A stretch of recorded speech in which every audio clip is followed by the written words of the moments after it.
Hey guys, welcome back to the show. As always, I am Alicide, so grab yourself a beer or your beverage of choice and let's talk this week in video games.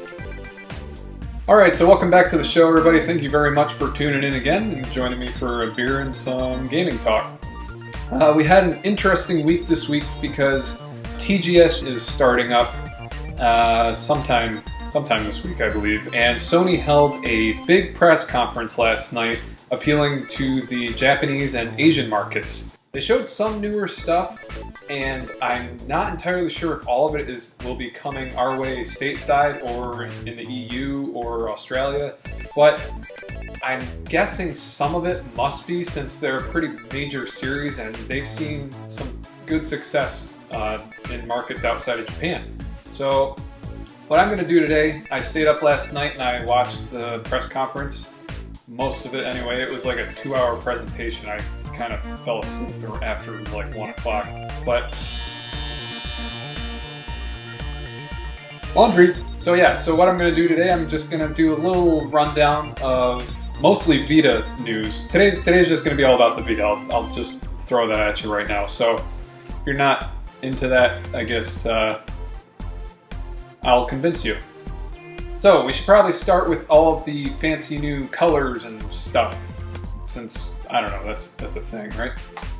Sony announced that they're going to be releasing the PS Vita in 6 variants of colors, and it's also going to be a new version of the handheld itself. So it's going to be, I think they said 20% lighter, smaller, and more grippable, like easier to hold in your hand, like with rounded edges.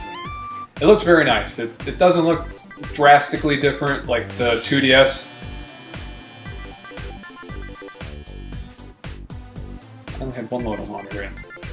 So the new design isn't drastically different from the Vita as it stands now. Nothing like the 3DS to 2DS thing that Nintendo's doing anyway. So it's basically just smaller. I think they said that the analog sticks are going to be raised a little higher so that they're more joystick-ish. So along with the new design and colors, we also got an interesting new piece of hardware actually called the Vita TV. So if you're unfamiliar with how like an Apple TV works, say, it's basically a little... I guess that means I got a drink, right? So if you're unfamiliar with a device that Apple has called Apple TV, it's basically a thing that you hook up to your television and you can stream stuff through. So like I can link my computer to the Apple TV and then I can push whatever I'm doing on my computer screen to my television. And the Apple TV also allows downloading some apps to it, so you can bring down like iTunes, you can download some movies, you can like NHL Network has like a little app, so if you have a subscription you can watch that.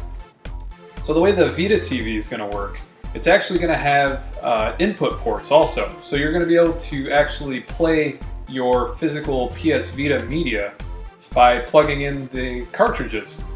This thing is going to be priced at about $100, which is about half the price of an actual Vita. So if you're missing out on all these great Vita games that are coming down the line, you can actually go out and grab this Vita TV and be able to play it directly on your television, which is balls to the wall awesome. I own a Vita right now and I'm actually liking the sound of that a lot better because I can actually play it with like a controller in my hand. And the stuff on the Vita looks great already, so I don't think there's going to be any loss of quality there. Now the Vita TV will also support streaming directly from your PS3 or your PS4. So it's going to be like a little powerhouse. You're going to be able to stream whatever you have going on your PS4 directly to any television that you have in the house. It's going to have an HDMI port, so for those of us that enjoy recording our gameplay, we can now do that with PS Vita games. The only thing that the Vita TV will not be supporting are Vita games that require the touchscreen elements on the Vita.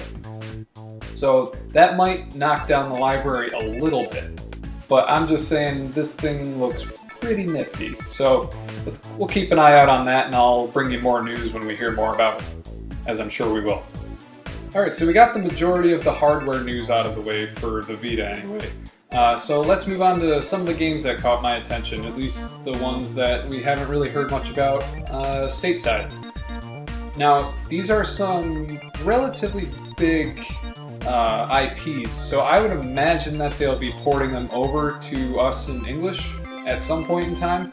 The majority of what they talked about last night really interested me because a lot of them were RPGs, and it seems like Japan has really caught on to the fact that the Vita is an excellent little piece of machinery to play RPGs on. I'll give you my little analogy of how I picture RPGs on the Vita. It's basically like bringing a book with you, since you can pop it open, read a chapter or two, close it up, and continue from wherever you left off from. Now with RPGs on the Vita, you can basically do the same exact thing, since it has like a hibernate mode. And you can basically pick it up, play a little bit, get through a little bit of storyline, or manage your inventory or whatever, what have you, while you're on the train. And then close it up, throw it in your bag until you're on your way home, or you're going out for lunch or whatever. And it's really, really cool how far we've come with this sort of stuff, because it's come to the point where you don't have to actually stop playing, you just pause playing. And that to me is an excellent feature for any game, but more especially for handhelds. So anyway, a lot of what they talked about was RPG related, and that's like my favorite genre, and for reasons that I just went over. So they talked about, we'll start with Soul Sacrifice Delta, which Keiji Inafune, who you might know as the creator of Mega Man, he came out and he said that they're going to be releasing Soul Sacrifice Delta, which will include all new items, a bunch of new playable content, and I believe that's going to be coming in the first quarter of 2014. And if you're unfamiliar with Soul Sacrifice, it's a really interesting take on an action-adventure game, since your character reflects all of the damage that he takes and all of the stuff and parts that he acquires, like armor pieces, can be sacrificed to attack your enemies. So your inventory essentially becomes your arsenal, which is a very interesting aspect, and I haven't personally played it, but perhaps with this new iteration coming, I might give it a go. Well, let's see through the notes. Final Fantasy X HD, they didn't tell us anything more about that, of course. So next up we've got God's Eater 2, which is the sequel that we've been expecting to the God's Eater Burst game, which was released in 2010. Now, God's Eater series is not a major series. Some people might be familiar with it, others probably not. It's an interesting action RPG game in that you basically build a character, get a massive sword, and then just go around destroying, killing these massive godlike beings called origami. And in doing so, you get to improve your character, you get to improve all your equipment, classic RPG elements in there.